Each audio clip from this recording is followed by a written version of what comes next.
شراب پینے کے جو معاشرتی اور سماجی نقصانات ہیں وہ بھی انتہائی بھیانک ہیں، کیونکہ ایک آدمی نہیں چکراتا، اس کے ساتھ اس کا پورا خاندان، اس سے جڑے ہوئے سارے لوگ چکرا جاتے ہیں۔ بتائیے ذرا۔ بسم اللہ الرحمن الرحیم۔ جنید بھائی، آپ کا چینل کا میں مشکور ہوں، آپ نے مجھے دعوت دی۔ سر، سب سے پہلی چیز being an individual and being a Muslim, میں یہ سمجھتا ہوں کہ انسان جب باشعور ہو جاتا ہے تو اس کو اچھائی اور برائی، فائدے اور نقصان کا علم ہو جاتا ہے۔ تو شراب ایک ایسا ناسور ہے، یہ ایک ایسی بری چیز ہے، یہ ایسی ام الخبائث ہے جس کو لعنت کہا جائے تو کم بات نہ ہوگی۔ لیکن باشعور ہونے کا پیمانہ بھی دیکھنا پڑے گا، کیونکہ بڑے پڑھے لکھے ایلیٹ کلاس کے لوگ جو ہیں وہ اسٹیٹس سمبل کے طور پہ، میں وہی گزارش کروں گا، باشعور کس کو کہا جائے گا یہ بھی سمجھنا پڑے گا۔ یہ ان کے شعور کی بلندی آپ اندازہ لگا لیں کہ ایک شعور والا شخص اپنے ساتھ ایک لعنت کو اپنے گھر لے کر کے آتا ہے۔ اب جو لوگ یہ سمجھتے ہیں کہ وہ باہر کسی جگہ پر یا کسی محفل میں یا اپنے کسی سیپریٹ ایکٹیویٹی میں شراب کا استعمال کرتے ہیں، تو ان کے لیے گزارش یہ ہے کہ ان کی ذات میں جب شراب کا ایک قطرہ چلا جاتا ہے نا، اس طرح ڈاکٹر صاحب نے کچھ جینیٹک اور کچھ ڈیفرنٹ قسم کے سٹیجز بتائیں کہ انسان کے جسم پہ کیا ہوتا ہے، میرے مطابق اس کی اپنی نیکی، اچھائی کرنے کی طاقت اور اس کے ساتھ ساتھ اس کے روحانی اعمال جو ہیں وہ بھی جس طرح کسی کپڑے پہ تیزاب پھینک دیا جائے نا، اس کی اندر سے جسم، اس کی روحانی ایکٹیویٹی اس طرح تباہ ہونا شروع ہو جاتی ہے۔ اب جب وہ شخص ایک انڈیویجول تباہ ہو رہا ہوتا ہے تو ہر کوئی انڈیویجول کہیں نہ کہیں معاشرے میں فیملی سے ایسوسیٹڈ ضرور ہے، بے شک وہ اپنی فیملی سے دور کہیں اوورسیز پاکستانی ہے یا کسی اوورسیز کنٹری میں رہ رہا ہے، یا کوئی ایسا شخص ہے جو اپنے گھر سے، شہر سے دور ہے، تو وہ سمجھ رہا ہے کہ اس کے امپیکٹس میرے گھر تک نہیں جاتے۔ ایسا نہیں ہو سکتا۔ دیکھیے، سب سے پہلے تو شراب نوشی کی جس کو لت پڑ جاتی ہے، عادت پڑ جاتی ہے، اس کے پیسے اس پہ اب ضائع ہونا شروع ہوتے ہیں۔ شروع میں تو آپ کو دوست صاحب آپ پلا دیں گے، بعد میں آپ کا اپنا پیسہ بھی لگے گا۔ اگر کسی نے آپ پہ کوئی مہربانی کیا تو کل کو آپ کی باری بھی آئے گی۔ دوسری امپورٹنٹ چیز یہ ہے کہ سر دیکھیں، اس انڈیویجول کے ماں باپ ہیں، بہن بھائی ہیں، بیوی بچے ہیں، معاشرہ ہے،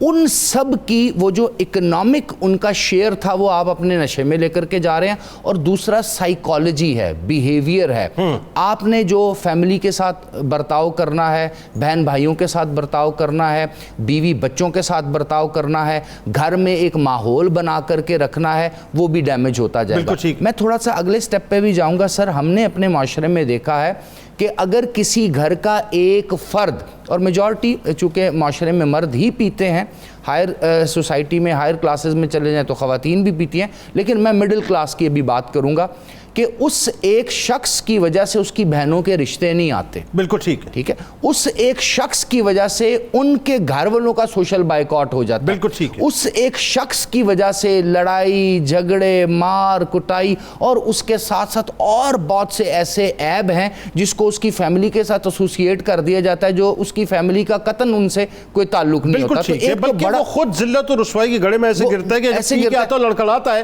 اور گرتا ہے زمین کے اوپر، تو لوگ اٹھا کے اس کو کرتے ہیں۔ اب اس کا اگلی سٹیج بھی دیکھتے ہیں، اس کی اگلی سٹیج معاشرے میں، سماج میں کیا ہوتی ہے۔ جس طرح ابھی ڈاکٹر صاحب نے بتایا، مولانا صاحب نے بھی بتایا کہ دیکھیں سر، وہ ایک شخص اب تو اپنے گھر بھی گیا، اب وہ شخص کہیں پر استاد بھی ہو سکتا ہے، کہیں پر کسی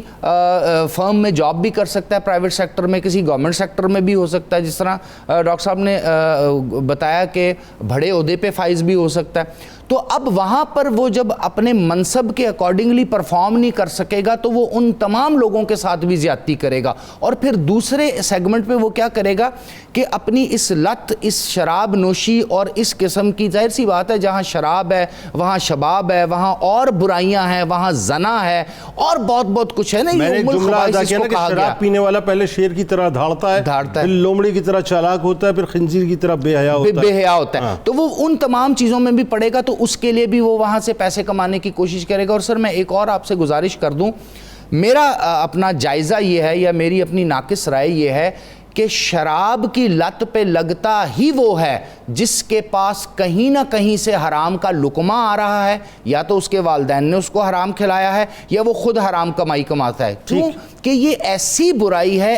برائی ہے جو برائیوں کی بھی پیک پہ جا کر کے آپ حاصل کرتے ہیں جس مقام پر پہنچتے ہیں۔ یعنی انسان جھوٹ بول سکتا ہے، انسان بے ایمان ہو سکتا ہے، یعنی آہستہ آہستہ انسان بڑی برائی کی طرف جاتا ہے۔ آپ اندازہ کیجئے کہ یہ شراب اس حد تک انسان کو لے جاتی ہے کہ انسان پھر جو